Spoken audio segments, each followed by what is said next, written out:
Take a break from your busy schedule and join Harold Sala for Guidelines, a 5-minute commentary on living.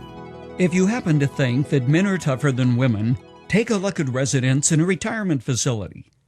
You'll quickly discover that women go the distance while men often fall by the wayside. In a maternity hospital, you will find 106 boy babies for every 100 girl babies, but those numbers quickly change. By age 35, you will find 100 men for every 100 women, a ratio of 1 to 1. By age 70, there are only 50 men living for every 100 women, a ratio of 1 to 2.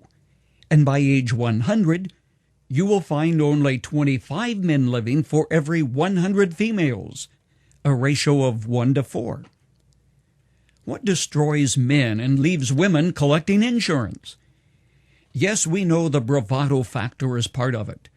Men are daredevils, risk-takers who jump out of airplanes, climb mountains, engage in hand-to-hand combat, and take chances most women just won't take. There are other factors, too.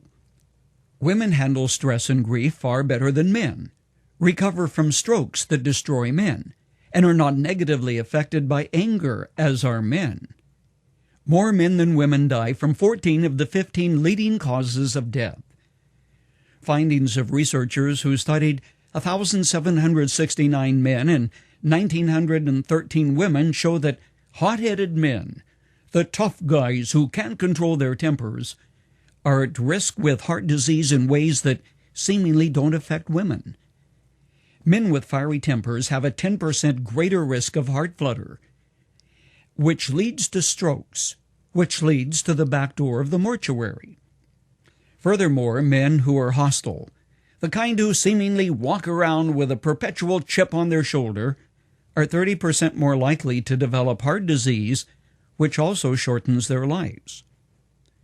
One thing that the study demonstrates quite conclusively is that the notion that you need to get anger out of your system by venting your emotions, blowing off steam, telling people what you think, yelling and screaming, is totally inaccurate.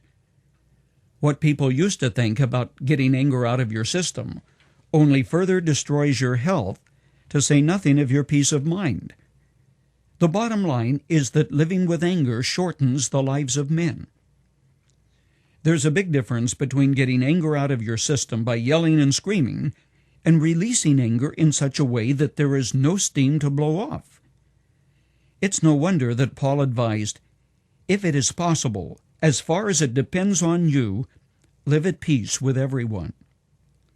True, there is a disclaimer which you find in that conditional phrase, if it is possible, realizing there are times when peace is not a possibility. Yet you can deal with issues in such a way that your blood pressure doesn't go up. Long ago, the wise man wrote, "When a man is trying to please God, God makes even his worst enemies to be at peace with him." The bottom line is that when you live with anger, you're living with a deadly killer, because anger is like a chemical poison that becomes resident in your system and gradually chokes the life out of you. If you're an angry male who lives with hostility and anger, better suggest that your wife and kids take a lingering look at you, preferably when you're smiling, because chances are you won't be there for graduation or 25th wedding anniversaries. Anger is a killer, so if you enjoy life, learn to walk away from it and let God deal with the person who angers you.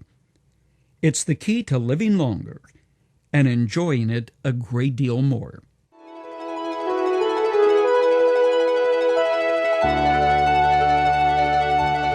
Today on Guidelines, I've told you in no uncertain terms that anger kills people. It poisons men in particular. Some things just aren't worth it. No, don't talk about your honor or saving face or whatever.